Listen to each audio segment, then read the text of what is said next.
My 8-year-old granddaughter rolled her eyes and said, "You can't sit with us. Mom said you're an old burden." The table burst out laughing, including my son. I stood up and left quietly. That night he texted, "Payment still due tomorrow?" I answered, "Figure it out." Next day, panic. Where are you watching from today? Drop your location in the comments below and hit that like and subscribe button. Let me tell you how a grandmother's broken heart became a family's worst nightmare. It started at Jessica's birthday party, though honestly, I should have seen it coming months ago. You know how they say hindsight is 20/20? Well, mine turned out to be laser-focused. I'm Margaret Sullivan, but everyone calls me Maggie. 67 years old, retired elementary school teacher, and apparently the family ATM according to my own son. 3 years ago, when my husband Frank died, I thought my biggest worry would be loneliness. Turns out, it was my own family treating me like their personal bank with a beating heart attached. The party was at some fancy restaurant downtown. Jessica had insisted on celebrating her 42nd birthday there, despite the fact that my monthly contribution to their mortgage was what made such luxuries possible. But did anyone mention that? Of course not. I arrived precisely at 6, wearing my best navy dress and the pearl necklace Frank gave me on our 25th anniversary. Call me old-fashioned, but I still believe in making an effort for family occasions. The hostess led me through the crowded restaurant to a large round table where David, my son, sat with his wife Jessica and their 2 kids. "Mom!" David stood up, giving me one of those quick, obligatory hugs. "You made it." "Of course I made it. It's Jessica's birthday." I smiled at my daughter-in-law, who managed a tight smile in return. Jessica had never quite warmed to me, even after 15 years of marriage to my son. According to her, I was too involved, too opinionated, too much of everything. My granddaughter Chloe was picking at her chicken nuggets while my grandson Tyler played on his phone, completely oblivious to the adults around him. Normal family dinner behavior, nothing unusual there. The trouble started when Jessica's sister Karen arrived with her husband and twin daughters. The girls, both around Chloe's age, immediately commandeered the conversation with stories about their recent vacation to Disney World. Private school tuition, designer clothes, the works. Everything Jessica desperately wanted but couldn't quite afford on David's construction manager's salary. "Girls, why don't you sit together at that end of the table?" Jessica suggested, gesturing toward the seats near me. That's when my granddaughter Chloe looked directly at me and delivered the line that would change everything. "You can't sit with us. Mom said you're an old burden." The words hit me like a physical blow. Around the table, Karen's family chuckled uncomfortably. David actually laughed, shaking his head like it was the cutest thing he'd ever heard. Jessica smirked behind her wine glass. For a moment, I just sat there, processing what had just happened. My own granddaughter, coached by her mother, had called me a burden. At a public dinner, in front of extended family, and my son found it amusing. I stood up slowly, placing my napkin on the table with deliberate care. "Well," I said, my voice steady despite the trembling in my chest, "I suppose I won't burden anyone with my presence any longer." "Mom, she's just being silly," David said. But he was still grinning, still finding it funny that his 8-year-old daughter had been taught to insult her grandmother. "Is she?" I asked.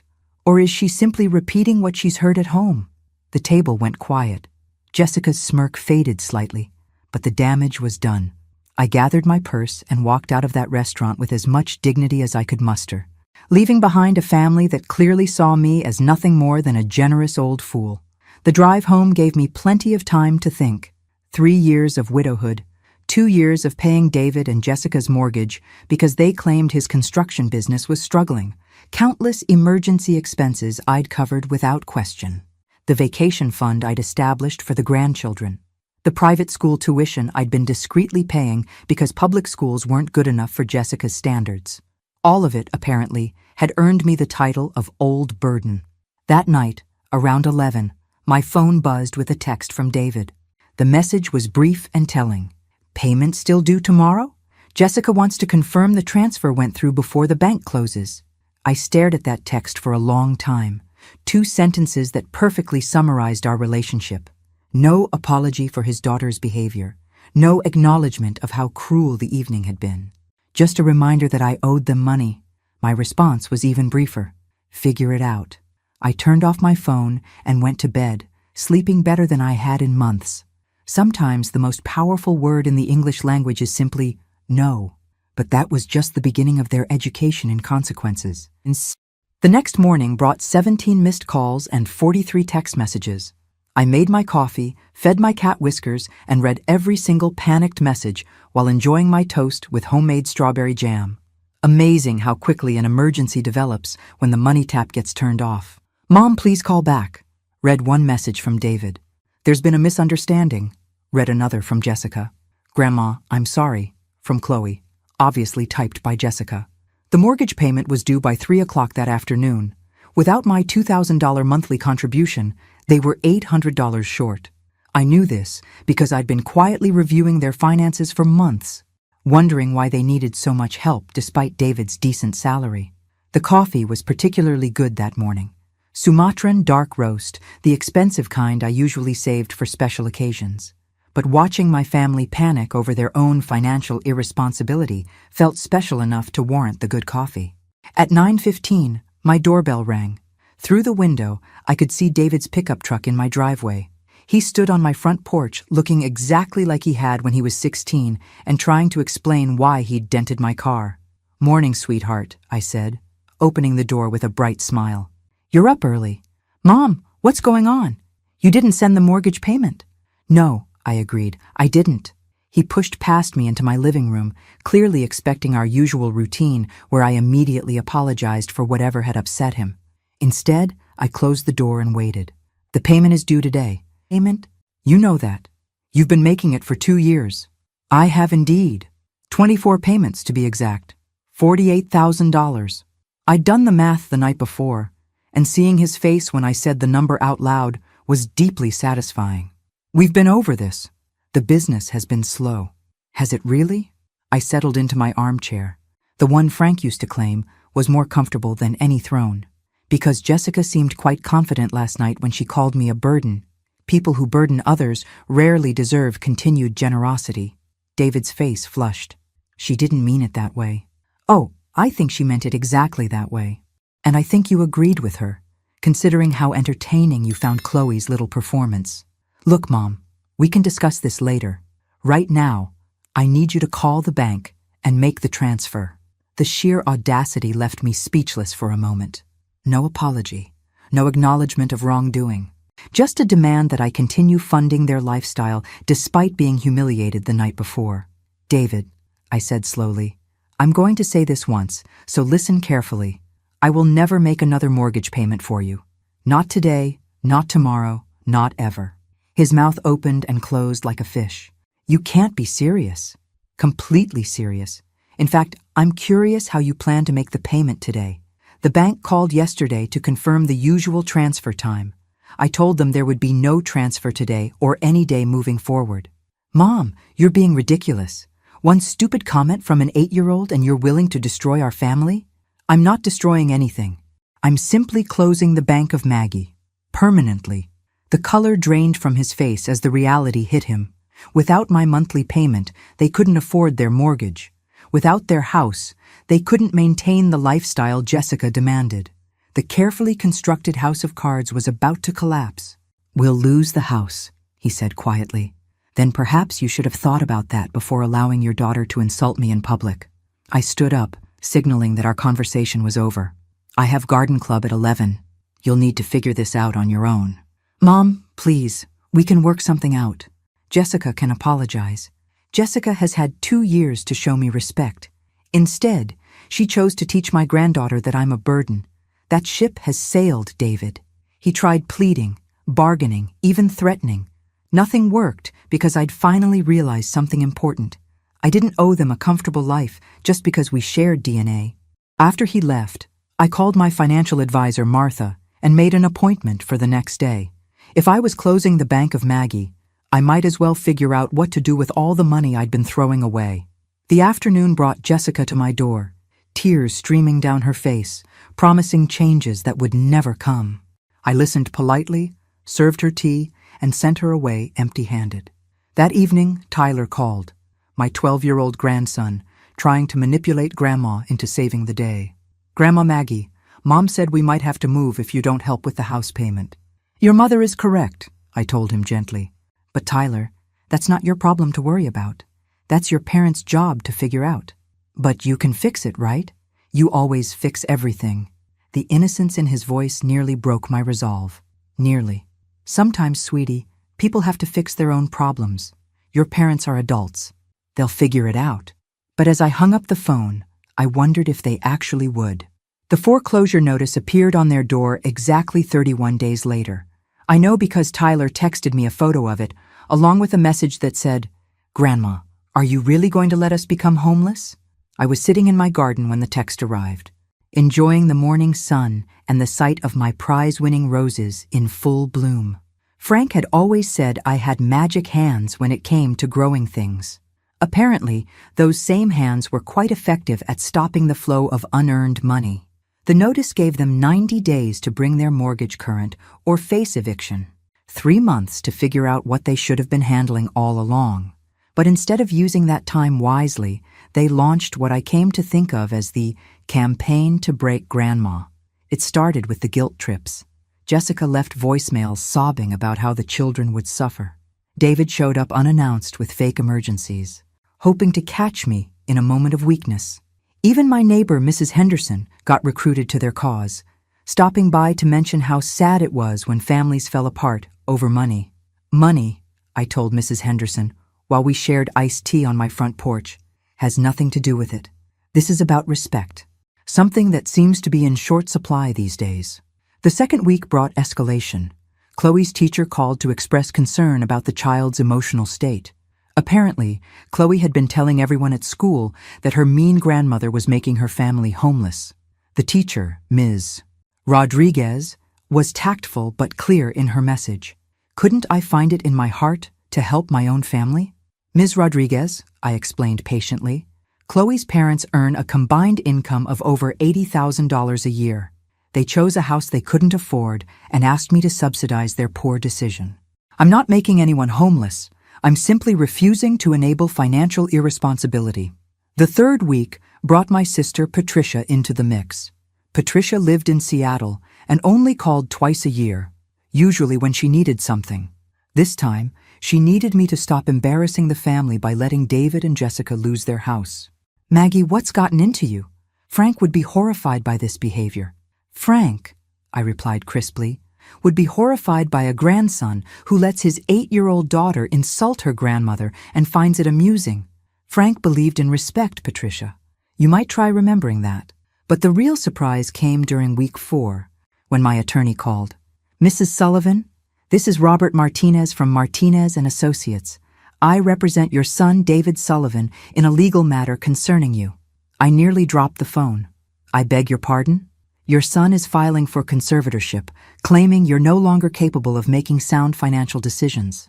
He's provided evidence of erratic behavior and poor judgment that suggests diminished mental capacity." The audacity was breathtaking. David was actually trying to have me declared incompetent so he could control my money and force me to resume mortgage payments. My own son was attempting to steal my financial independence because I dared to say no.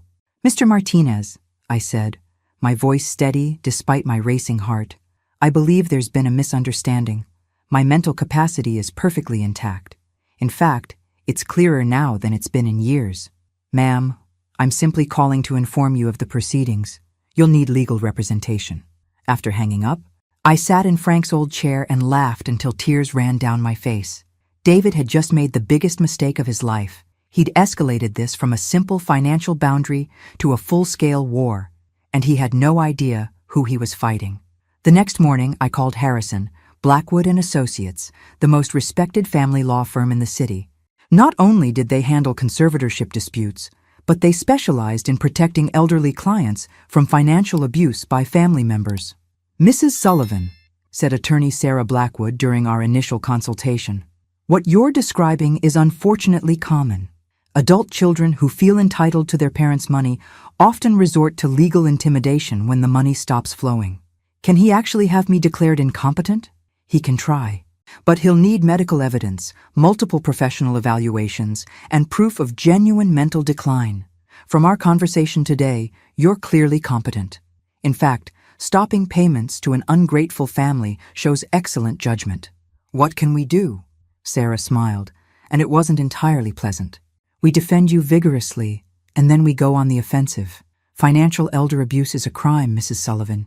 If he's been manipulating you for money while allowing his family to mistreat you, we can pursue charges. I don't want to see him in prison. Maybe not. But the threat of prosecution tends to resolve these situations quickly. As I drove home from the lawyer's office, I felt something I hadn't experienced in years: anticipation. David wanted to play hardball? Perfect. He'd just challenged a 67-year-old woman who'd spent 40 years managing classroom full of unruly children, balanced family finances through 3 economic recessions, and nursed a stubborn husband through cancer without losing her mind once. He was about to learn that grandmothers don't become doormats when they age.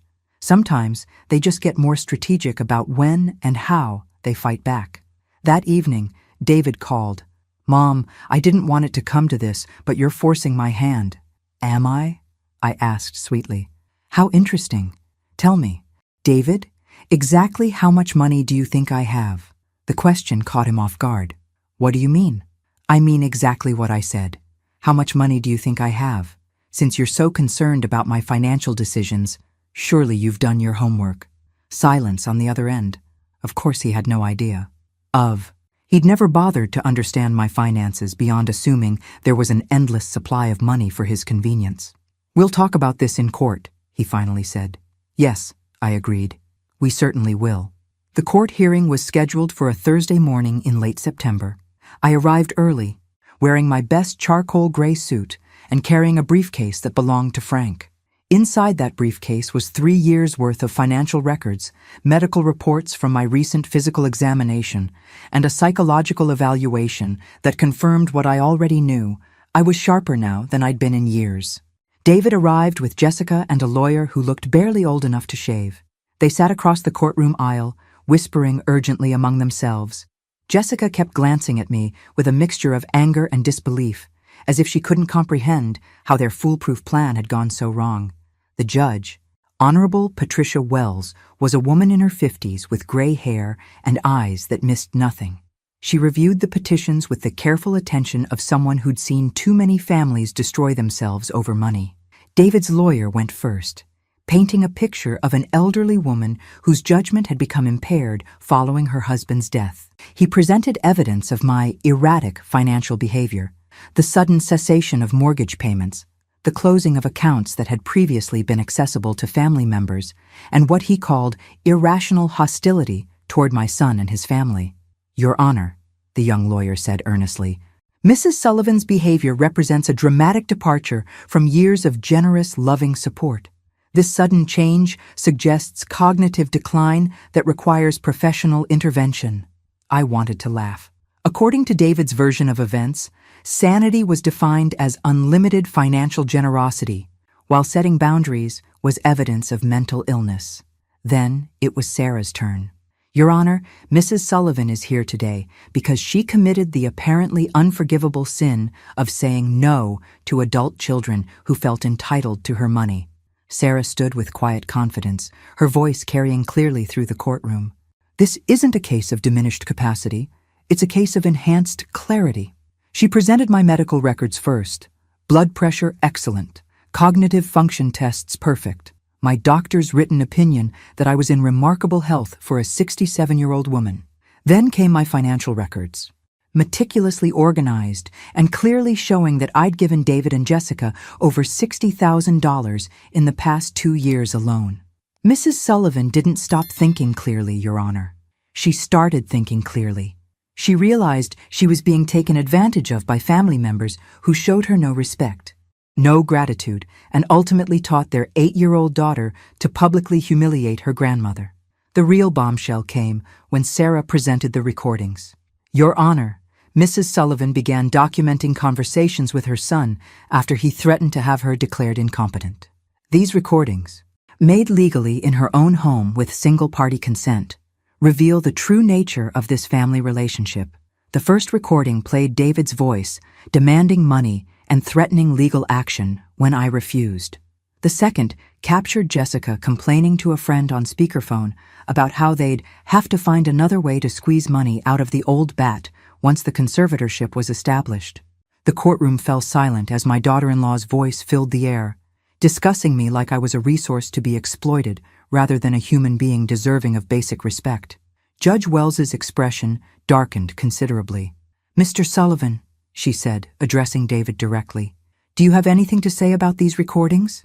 David looked like a man who'd just realized he was standing in quicksand. "Your Honor, those conversations were taken out of context. What context makes it appropriate to refer to your mother as the old bat while discussing strategies to access her money?" No answer, because there wasn't one. Judge Wells reviewed her notes for what felt like an eternity before speaking. "This petition for conservatorship is denied. Furthermore, I'm referring this case to the District Attorney's Office for investigation of potential elder financial abuse." The gavel fell, and with it, David's master plan crumbled into dust.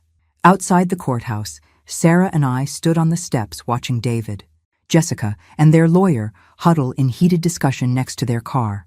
"What happens now?" I asked. "Now they realize they've made a catastrophic error in judgment. The DA will investigate, and they'll face possible criminal charges for financial abuse. More importantly for them, they've lost any chance of accessing your money ever again." I watched my son gesture frantically at his wife, clearly engaged in the kind of argument that destroys marriages. Jessica's face was red with fury, and she kept pointing in my direction, as if this was all somehow my fault. "Do you think they'll actually file charges?" I asked. "That depends on what the investigation turns up. But Mrs. Sullivan, even if they don't prosecute, your son and daughter-in-law now understand that you're not the helpless old woman they thought you were. They underestimated you badly." As we walked toward our cars, my phone buzzed with a text from Tyler. "Grandma, Mom, and Dad are really upset. Can we come over and talk?" I showed the message to Sarah, who shook her head. "They're going to try to rebuild the relationship now that legal intimidation failed. Be very careful about letting them back into your life without genuine changes." That evening, as I sat in my garden with a glass of wine, I reflected on how dramatically my life had changed in just 2 months. I'd gone from being a family ATM to being a woman who'd stood up in court and defended her right to dignity and respect. The roses smelled particularly sweet that night, and the setting sun painted my garden in shades of gold and crimson. For the first time since Frank's death, I felt truly alive. But something told me David and Jessica weren't finished yet. Desperate people do desperate things, and losing in court had only made them more desperate. I was right to be cautious. 3 weeks after the court hearing, I discovered exactly how desperate they'd become when my neighbor called at 6 in the morning. "Maggie, there's a U-Haul truck in David's driveway. They're loading furniture." I stood at my bedroom window, watching the circus unfold across the street. David, Jessica, and what appeared to be several friends were moving boxes and furniture with the frantic energy of people running from something. Or towards something. My phone rang immediately, David's number. "Mom, I wanted you to hear this from me first. We're moving. I can see that. Where are you going?" "Phoenix. Jessica's sister has a house there, and I can get construction work. Better opportunities." His voice carried that fake cheerfulness he'd used since childhood when trying to cover up trouble. "How wonderful for you all. The children must be excited about a new adventure." "About that, Mom. The kids are going to stay with you." I nearly dropped the phone. "Excuse me?" "Just temporarily, until we get settled and find a place with good schools. Jessica thinks it would be easier if they stayed in familiar surroundings for now." The sheer audacity left me speechless. They were abandoning their children and expecting me to provide free childcare while they escaped the financial mess they'd created. "David," I said slowly, "let me make sure I understand this correctly. You're moving to Phoenix, leaving Tyler and Chloe behind and assuming I'll take care of them. It's not abandoning them, Mom. It's just practical. They can finish the school year here. And who, precisely, asked me if I was willing to become a guardian to 2 children?" Silence. Because, of course, nobody had asked me. They'd simply assumed that good old Grandma Maggie would step up and solve another problem they'd created. "The thing is," David continued, his voice growing more desperate, "we already told the kids. They're excited to spend time with Grandma." Through my window, I watched Tyler and Chloe sitting on their front steps, looking anything but excited. They looked confused, scared, and abandoned. My heart broke for them, even as fury rose in my chest. David, you will not dump your children on me because you've made poor financial decisions. Mom, please, we don't have any other options. You have plenty of options. You can take responsibility for your children like adults do. You can take them with you to Phoenix. You can find local employment instead of running away. What you cannot do is make your problems my responsibility. But the kids need stability. They need parents who don't abandon them when life gets difficult. The call ended with David promising to figure something out, but I could see through my window that nothing was changing. The U-Haul continued loading, and 2 children continued sitting on steps waiting to learn their fate. An hour later, Jessica knocked on my door. She'd clearly been crying, and her usual polished appearance was nowhere in evidence. Maggie, please don't make this harder than it already is. I'm not making anything hard. You and David created this situation entirely on your own. We have to leave today. David owes money to some contractors who are threatening to sue. We can't take the kids right now because we'll be sleeping on my sister's couch until David finds work. The truth, finally. They weren't just moving for better opportunities. They were fleeing creditors, probably using money problems as an excuse to abandon parenting responsibilities they'd never wanted. Jessica, I'm going to say this once and very clearly. I will not take custody of Tyler and Chloe. I will not become their guardian. I will not solve this problem for you. Then what are we supposed to do? Take them with you. Accept your sister's help for all 4 of you instead of just 2. Be parents. You're really going to let your own grandchildren become homeless? The manipulation was impressive. I had to admit, turn abandonment into homelessness, make it my fault instead of theirs, appeal to emotions rather than logic. I'm not making anyone homeless. You are making the choice to leave your children behind, and I am making the choice not to enable that decision.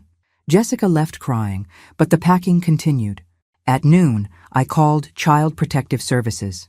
I'd like to report a situation involving 2 minors who are about to be abandoned by their parents, I told the caseworker who answered. The process was swift and professional. 2 social workers arrived within an hour, just as David and Jessica were loading the last boxes into their truck. I watched from my living room window as official paperwork was served and serious conversations were held on the sidewalk. The final outcome took 3 hours to resolve. David and Jessica could leave for Phoenix if they chose, but Tyler and Chloe would be placed with emergency foster care unless suitable family arrangements could be made immediately. The caseworker knocked on my door at 4 o'clock. Mrs. Sullivan, I'm Maria Santos from Child Protective Services. Your son and daughter-in-law indicated you might be willing to provide temporary care for the children while they relocate. I'm afraid they were mistaken. I've made it clear that I cannot take on that responsibility. Maria nodded understandingly. We have a very good emergency placement family who can take both children tonight. They'll remain in the same school district, and we'll work on permanent arrangements once your son establishes residency in Arizona. Through the window, I could see David and Jessica arguing furiously beside their loaded truck while Tyler and Chloe sat on the curb, clutching small suitcases someone had packed for them. My resolve almost broke when Chloe looked toward my house with tears streaming down her 8-year-old face. Almost.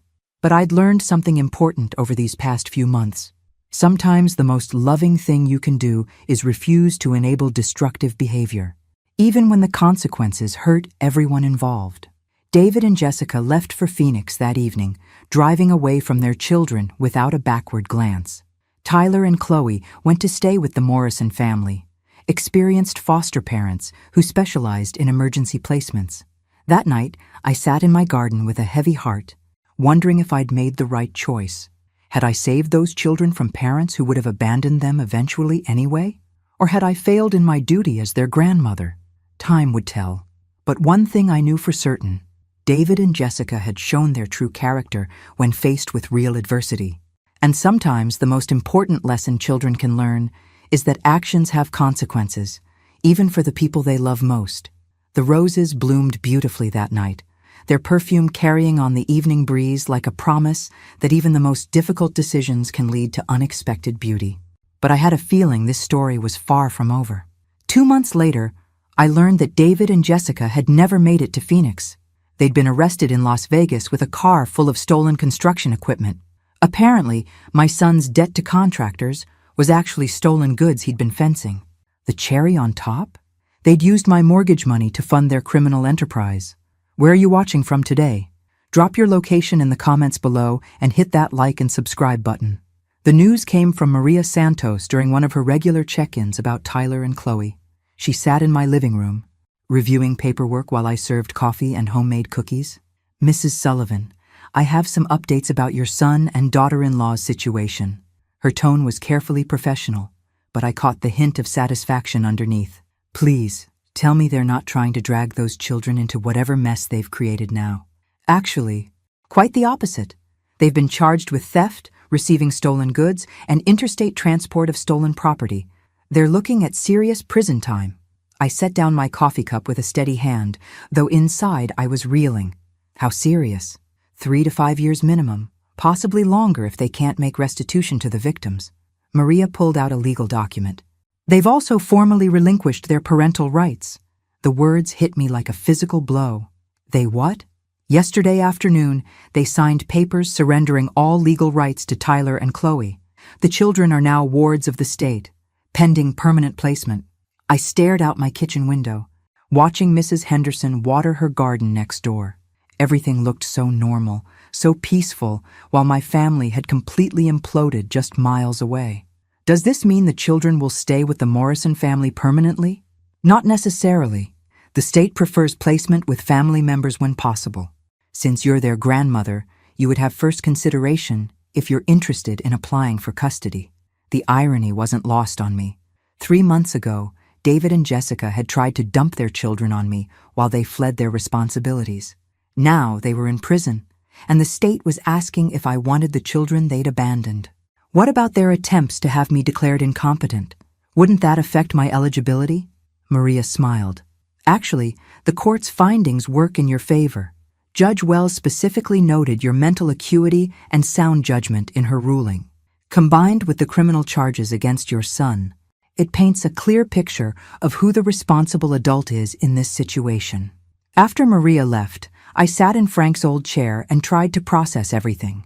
David wasn't just financially irresponsible or emotionally manipulative. He was an actual criminal who'd been stealing from his employers and using my money to support his illegal activities. Every mortgage payment I'd made hadn't helped struggling young parents. It had funded a criminal enterprise. My generosity had literally been financing theft. The really infuriating part? I could have figured this out months ago if I'd paid attention to the right details. David's slow construction business, but designer clothes. Jessica's complaints about money while posting vacation photos on social media. The vague explanations about work projects that never seemed to get completed. I'd been so focused on being a good mother and grandmother that I'd ignored obvious red flags. Again. But that was the old Maggie. The new Maggie was going to make different choices. The next morning, I called Sarah Blackwood and scheduled an appointment to discuss custody proceedings. Then I called the Morrison family and asked if I could visit Tyler and Chloe that weekend. The Morrison house was a comfortable 2-story colonial with toys scattered across the front yard and children's artwork covering the refrigerator. Linda Morrison, a warm woman in her 40s, greeted me with genuine kindness. "Mrs. Sullivan, the children will be so excited to see you. They talk about you constantly." Tyler and Chloe were playing board games in the living room when I arrived. Both children looked healthier than they had in months. Tyler had gained weight, and Chloe's perpetual anxiety seemed to have faded. "Grandma Maggie!" Chloe launched herself into my arms with enthusiasm I hadn't seen since she was very young, before Jessica had taught her that I was a burden. "Hey, kiddo, how are you settling in here?" "It's really good. Linda makes pancakes every Saturday, and Tom helps me with my math homework. And guess what? I'm not scared all the time anymore." The casual mention of fear caught my attention. "Scared of what, sweetheart?" "Mom and Dad fighting. About money and mean people calling the house. Sometimes Dad would get really angry and throw things. But it's quiet here. Peaceful quiet. Not scary quiet." Tyler nodded from across the room. "Mom used to cry a lot when she thought we couldn't hear. And Dad was always on the phone with people who made him mad. These children had been living with far more stress and dysfunction than I'd realized. David and Jessica's money problems weren't just about poor budgeting. They'd been creating a genuinely unstable environment for their kids. I spent 3 hours at the Morrison house, and by the time I left, 2 things were crystal clear. First, Tyler and Chloe were thriving in a stable environment for the first time in years. Second, they deserved grandparents who put their welfare above personal convenience. That evening, I called Sarah Blackwood. "I want to file for custody," I told her without preamble. "Are you sure? Taking on 2 children at your age is a significant commitment." "Sarah, those children have been failed by every adult in their lives except the Morrisons. I failed them too when I refused to take them in. I won't make that mistake again. This is different from temporary emergency care, Mrs. Sullivan. This would be permanent legal guardianship, possibly adoption. Are you prepared for school events, teenage drama, college applications, and everything that comes with full-time parenting?" I looked around my quiet house, seeing it through new eyes. The spare bedrooms that had been gathering dust, the big kitchen table that seated 8 but only fed 1, the garden that could easily accommodate a swing set and sandbox. I'm 67 years old, Sarah. I'm healthy, financially stable, and I just spent 3 months learning exactly how much backbone I have when people try to take advantage of me. I think I can handle 2 children who actually deserve my help. Then let's get started on the paperwork.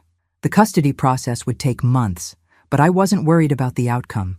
I had excellent legal representation, a clean record, and most importantly, I was fighting for something worthwhile instead of against people who'd betrayed me.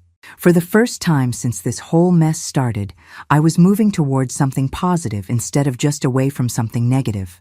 But first, I had a house to transform and a life to redesign, because being a full-time grandmother at 67 was going to require some serious planning. The old Maggie might have been intimidated by such a massive life change. The new Maggie was already shopping for bunk beds online.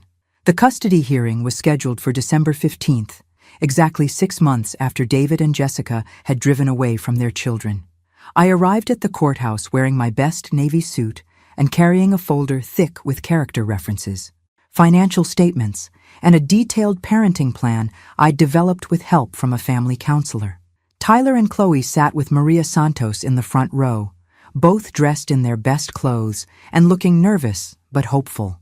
Over the past 2 months, they'd been visiting my house every weekend, slowly settling into routines that felt natural and right. Judge Wells presided over this hearing too, and I took her presence as a positive sign. She already knew the family history and had seen firsthand how David and Jessica operated. "Mrs. Sullivan," Judge Wells began, "you're petitioning for permanent custody of your grandchildren following their parents' incarceration and voluntary termination of parental rights. This is a significant responsibility. Are you prepared for the challenges of raising 2 children at your age?" "Your Honor, I raised 1 child already, though I apparently did a poor job given how he turned out." A small chuckle rippled through the courtroom. "I believe I've learned from those mistakes and can do better with a second chance." The hearing proceeded smoothly. Sarah presented evidence of my financial stability, physical and mental health, and the home modifications I'd already completed. The social workers' reports were glowing, and Tyler and Chloe's own testimonies were heartfelt. "I want to live with Grandma Maggie," Chloe told the judge in a clear, confident voice. "She makes me feel safe, and she doesn't yell about money all the time." Tyler was equally direct. "Grandma's house feels like home now. She helps with homework and doesn't get mad when I ask questions." But the real surprise came when Linda Morrison requested to speak on my behalf. "Your Honor, my husband and I have been foster parents for 8 years. We've cared for dozens of children, and we understand what healthy family dynamics look like." Linda's voice was steady and professional. "Tyler and Chloe have transformed during their time with us, but they've flourished even more during their weekend visits with Mrs. Sullivan. She provides exactly the combination of structure, affection, and stability these children need." Judge Wells reviewed her notes carefully before rendering her decision. "Based on the evidence presented and the clear best interests of the children, I grant permanent custody of Tyler and Chloe Sullivan to their grandmother, Margaret Sullivan, effective immediately." The gavel fell, And suddenly, I was responsible for 2 children again at 67 years old. Tyler and Chloe rushed toward me with huge smiles, and for the first time in months, I felt like I was exactly where I belonged. The transition happened faster than I'd expected. Within a week, Tyler and Chloe had moved into my house permanently. Tyler took the larger spare bedroom, which I'd painted blue and furnished with a desk for homework and shelves for his growing collection of science fiction novels. Chloe claimed the smaller room, which became a pink and yellow sanctuary filled with art supplies and stuffed animals. The first few weeks were chaotic. School routines, meal planning, laundry schedules, and the general noise level of a house with children took adjustment. But it was good chaos, purposeful chaos, completely different from the unpredictable drama that had defined our family for years. The biggest surprise was how much I enjoyed being needed again. Not for money or convenience, but for genuine parenting support. Helping Tyler with algebra, listening to Chloe practice piano, attending school conferences, and managing the daily logistics of 2 active children gave my life structure and meaning I hadn't realized I'd been missing. Christmas that year was magical. Tyler and Chloe had lived through years of holidays shadowed by their parents' financial stress and marital problems. This Christmas was different, peaceful, joyful, focused on family instead of money.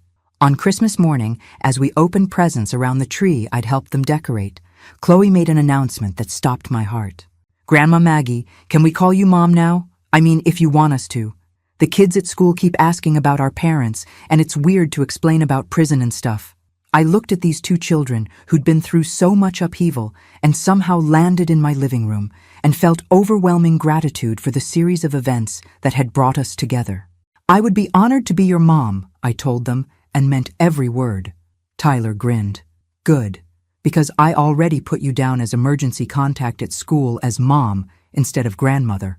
I hope that was okay." It was more than okay. It was perfect. But even as we settled into our new normal, I couldn't shake the feeling that David and Jessica's story wasn't finished. Prison sentences have end dates, and people who blame others for their problems rarely accept responsibility during incarceration. I was right to be cautious.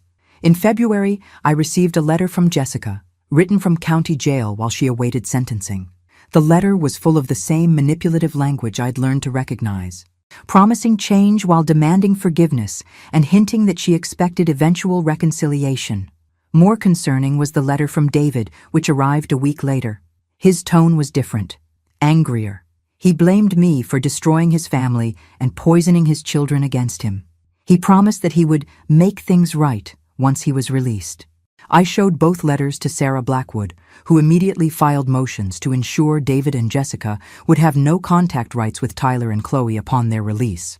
She also recommended I document any future communication and consider obtaining restraining orders if the threats escalated. Mrs. Sullivan, people who refuse to accept responsibility for their actions often become more dangerous over time, not less. Your son has convinced himself that you're the villain in this story. That makes you a potential target when he gets out. How long do we have? With good behavior, probably 2 to 3 years. But I recommend we prepare for the worst-case scenario now, while we have time to put proper legal protections in place. That night, I sat in the garden with a cup of tea, watching Tyler and Chloe chase fireflies across the lawn.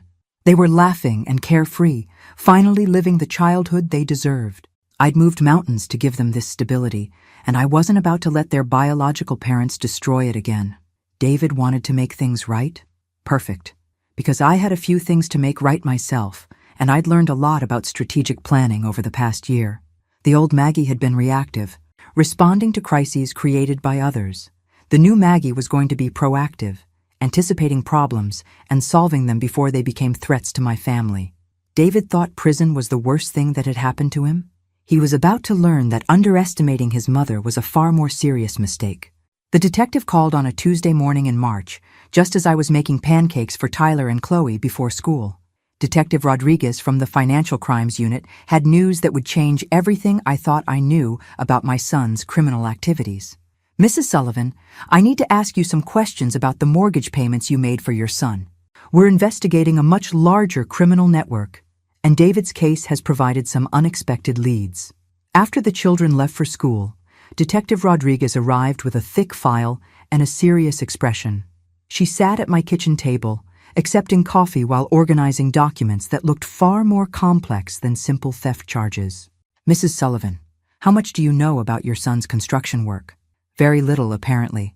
I thought he was a project manager for a local company, but clearly I was wrong about most things concerning David. He did work for Morrison Construction, but not as a manager.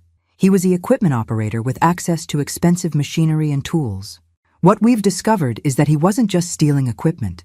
He was part of an organized theft ring that's been operating for nearly 5 years." The detective spread photographs across my table. Construction sites, heavy machinery, warehouse facilities, and shipping manifests with altered dates and signatures. This operation was sophisticated. They would steal equipment from job sites, alter serial numbers, and sell the machinery through fake companies in other states. David's role was identifying targets and providing inside information about security measures and delivery schedules. I studied the photos, feeling sick as the scope of David's crimes became clear. "How much money are we talking about?" "Over $2 million in stolen equipment and fraudulent sales." "David wasn't a small-time thief, Mrs. Sullivan. He was a key player in a major criminal enterprise." "And the mortgage money I gave him?" Detective Rodriguez pulled out bank records. "Your monthly payments weren't supporting his family. They were funding operational expenses for the theft ring, vehicle rentals, storage facilities, document forgery, and bribes to security guards at various construction sites." The revelation was staggering. For 2 years, I'd been an unwitting accomplice to organized crime, providing operational funding while thinking I was helping struggling young parents. "Detective, am I in legal trouble for unknowingly financing criminal activity?" "No. You're clearly a victim of deception, not a willing participant. But we do need your cooperation in building the case against the larger network." She explained that David and Jessica's arrests in Las Vegas had broken open the investigation. Faced with serious federal charges, David had started talking, providing information about other participants in exchange for a reduced sentence. The problem is, David's trying to minimize his own role by claiming he was coerced by more senior members of the organization. He's portraying himself as a victim who got in over his head. I almost laughed at the audacity. That sounds exactly like David. Nothing is ever his fault. Here's where it gets interesting for you personally. David claims his mother was a willing participant who knew exactly what the money was funding. He says you encouraged his involvement because the profits were helping the whole family financially. The coffee cup slipped from my hands, shattering on the kitchen floor. He's trying to implicate me in his crimes. It appears so.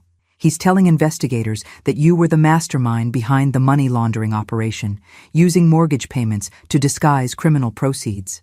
I stared at the detective, my mind racing through the implications. David wasn't just refusing to accept responsibility for his actions. He was actively trying to destroy me, to save himself. "Detective Rodriguez, I have documented evidence of every financial transaction, every conversation, and every interaction with David and Jessica. I can prove that I believed I was helping with legitimate household expenses." "We know. We've already reviewed your banking records and spoken with your attorney. Your story is consistent and well documented. But David's accusations mean you'll likely be called to testify in the federal trial." After the detective left, I sat in my garden trying to process what I'd learned. My son wasn't just a criminal. He was willing to destroy his own mother to avoid taking responsibility for his choices. The David who'd grown up in this house, who'd learned right from wrong at this kitchen table, was apparently capable of breathtaking betrayal when cornered. That afternoon, I called Sarah Blackwood and scheduled an emergency meeting. Then I called my financial advisor and asked for a complete audit of my accounts for the past 5 years. If I was going to testify in a federal criminal trial, I wanted documentation for every penny. But the real shock came that evening when Tyler approached me after dinner, his expression serious beyond his 13 years.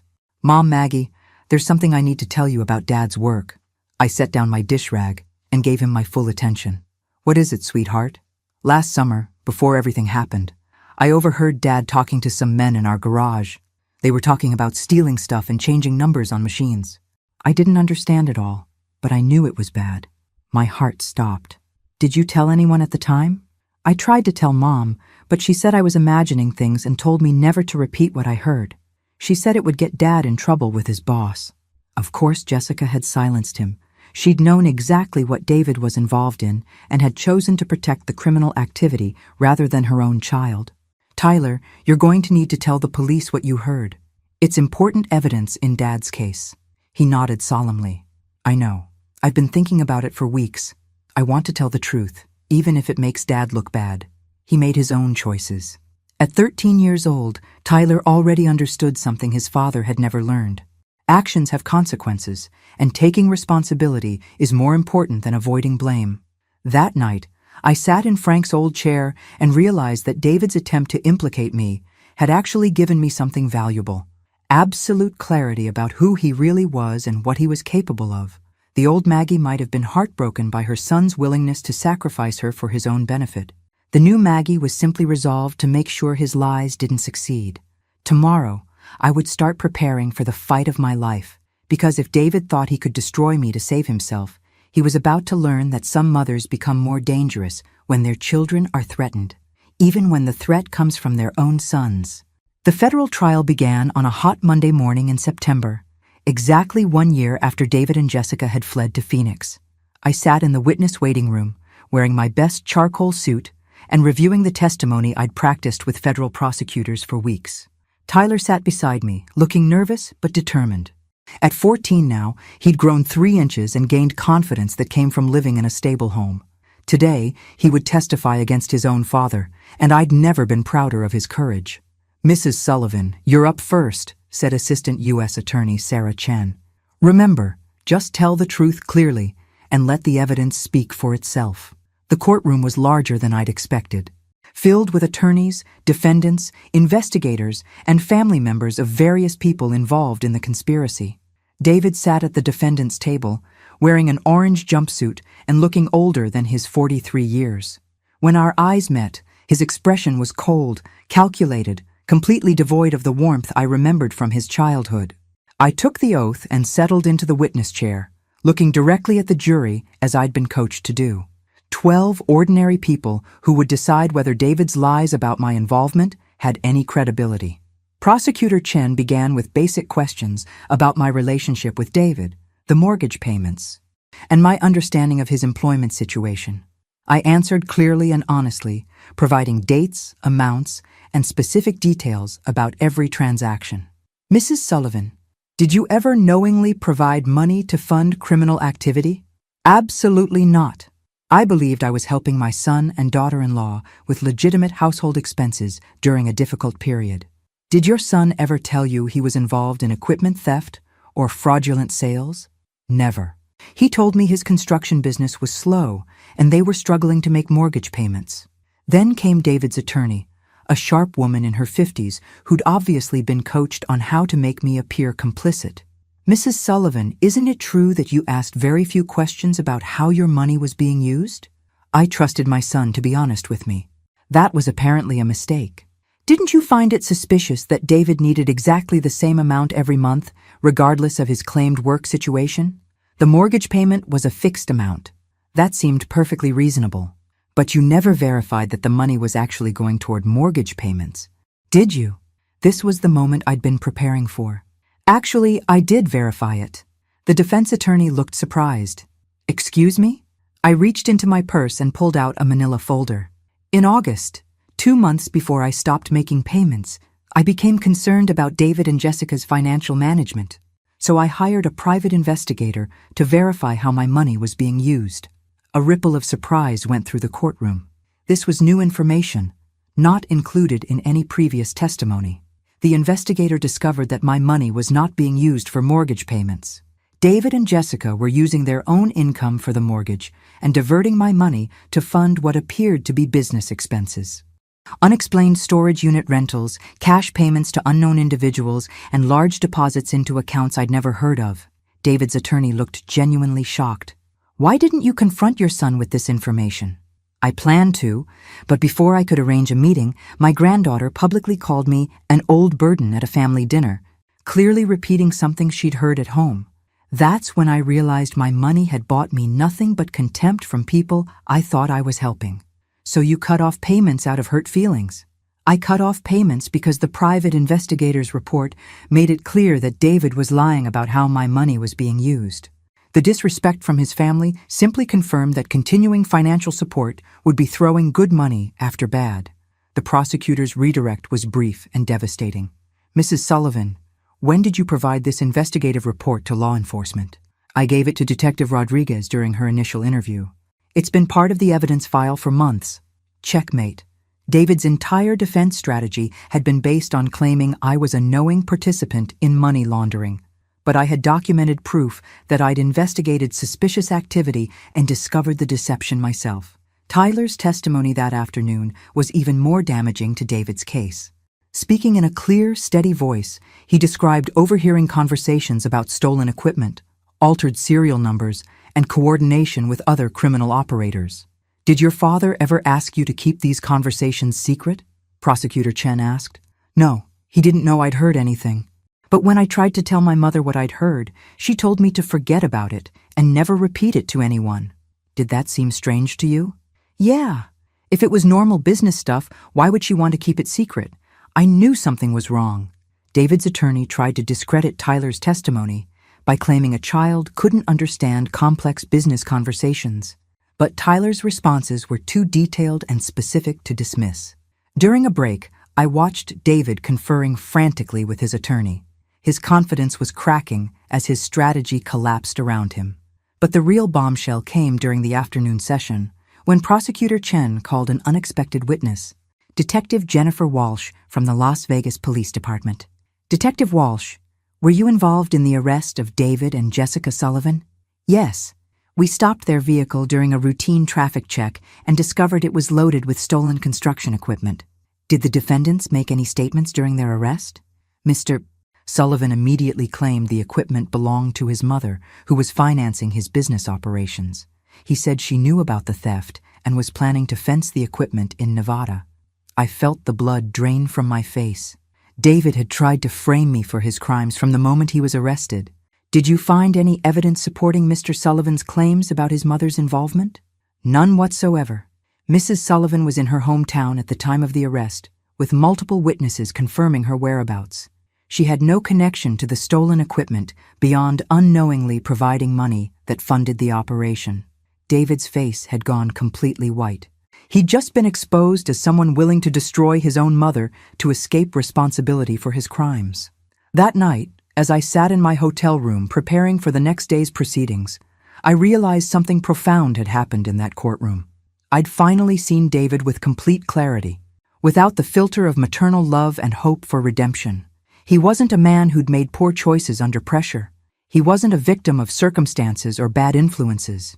He was someone fundamentally willing to sacrifice anyone, including his own mother, to avoid consequences for his actions.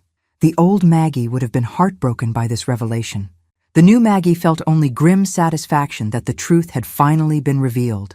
Tomorrow would bring closing arguments and jury deliberation.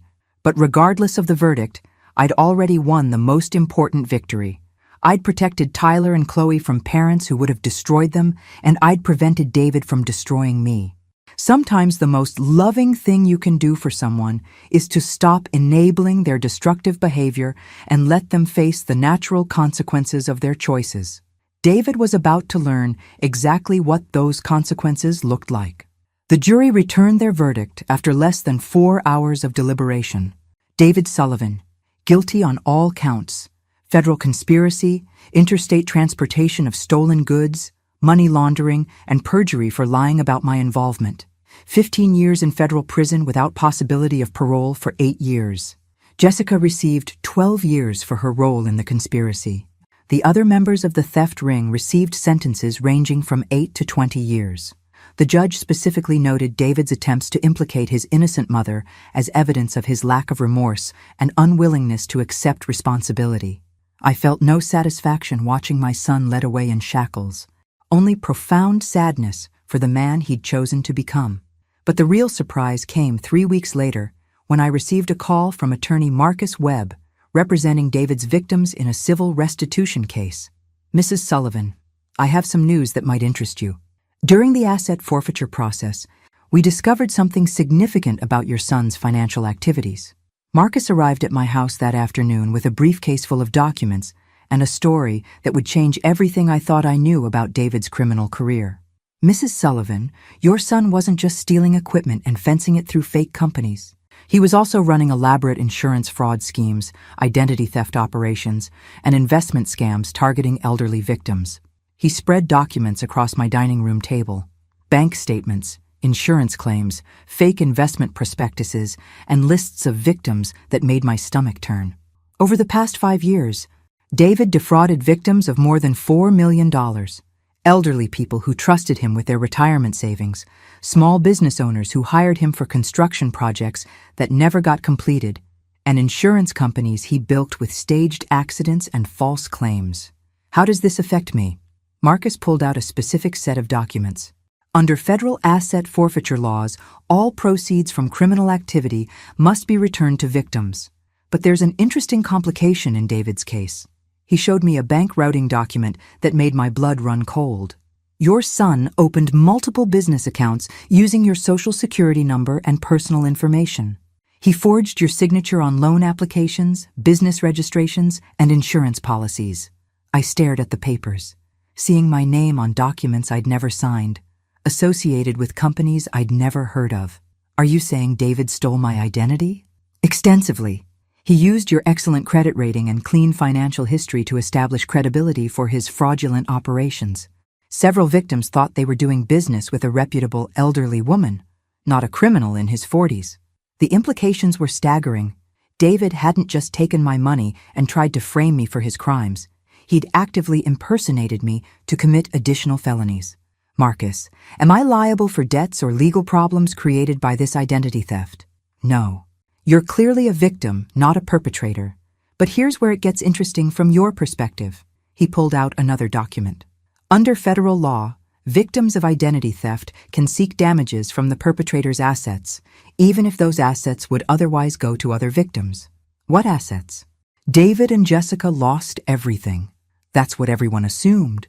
But financial investigators discovered that David had been hiding money in offshore accounts and cryptocurrency investments that Jessica didn't even know about. Marcus handed me a financial statement that made my jaw drop. David accumulated nearly $1.8 million in hidden assets over 5 years of criminal activity, money he was planning to access after his eventual release from prison. And, as a victim of his identity theft crimes, you have legal standing to claim those assets as compensation for the damage to your credit, reputation, and emotional distress. Given the extent of his fraud using your identity, you could potentially claim the entire amount. I sat back in my chair, processing this information. David had not only stolen from strangers and tried to frame me for his crimes, he'd systematically used my identity to commit additional felonies while hiding nearly $2 million for his own future benefit. Marcus, what would happen to that money if I don't claim it? It would be distributed among his other victims, which is certainly justice, but it wouldn't address the specific harm done to you through identity theft. I thought about Tyler and Chloe, now 15 and 11 respectively, who would need college funding in a few years. I thought about the elderly victims David had defrauded, people like me who'd trusted someone they shouldn't have. I thought about the life David had stolen from his own children by choosing crime over responsibility. I want to claim half the assets for my grandchildren's futures. The other half should go to David's other victims, particularly the elderly ones who lost retirement money. Marcus smiled approvingly. That seems like a fair and generous solution. The legal process took 6 months to complete, but eventually, I received a check for $900,000 in restitution for identity theft damages. The remaining money was distributed among other victims, helping restore at least some of what David had stolen from them. On the anniversary of David and Jessica's sentencing, I sat in my garden with Tyler and Chloe, watching them work on homework under the old oak tree Frank had planted 30 years ago. Tyler was studying for his SATs, already planning for college with the confidence of a young man who knew his future was secure. Chloe was practicing piano, the same songs I'd learned as a child. They were good kids who'd survived terrible parents and emerged stronger rather than broken. They understood the value of honesty, responsibility, and hard work because they'd seen what happens when people choose differently. "Mom, Maggie," Chloe said, looking up from her music. Do you think Dad will try to contact us when he gets out of prison? I considered the question carefully. David would be eligible for parole when Tyler was 26 and Chloe was 23, both adults capable of making their own decisions about relationships with their father. He might try, I said honestly, but by then, you'll be adults who can decide for yourselves what kind of people you want in your lives. Tyler closed his textbook and looked at me seriously. I hope he's learned something from all this. But if he hasn't, I don't want him around our families when we have kids someday. At 16, Tyler already understood something David had never learned. Family isn't about blood or obligation. It's about people who support, respect, and care for each other through good times and bad. As the sun set over my garden, I reflected on the unexpected journey that had brought us to this peaceful moment. 3 years ago, I'd been a lonely widow being financially exploited by people who saw me as nothing more than a convenient ATM. Tonight, I was surrounded by children who genuinely loved me and a future bright with possibilities. Sometimes the most loving thing you can do is refuse to enable destructive behavior, even when it means losing people you thought you couldn't live without. Sometimes setting boundaries saves not just yourself, but innocent people who deserved better from the adults who were supposed to protect them. David had taught me an important lesson without meaning to. Respect isn't something you owe people because of their relationship to you. It's something people earn through their actions and choices. The roses in Frank's memorial garden bloomed magnificently that year. Their perfume carried on evening breezes that whispered promises of new beginnings and second chances. And for the first time since his death, I felt truly grateful for the life I was living instead of mourning the life I'd lost. The old Maggie had been a victim. The new Maggie was a survivor who'd learned the difference between being generous and being foolish, between being loving and being used. And that, I realized, was worth every difficult step of the journey that had brought me home to myself and the family I was truly meant to protect. Thanks for listening. Don't forget to subscribe and feel free to share your story in the comments. Your voice matters.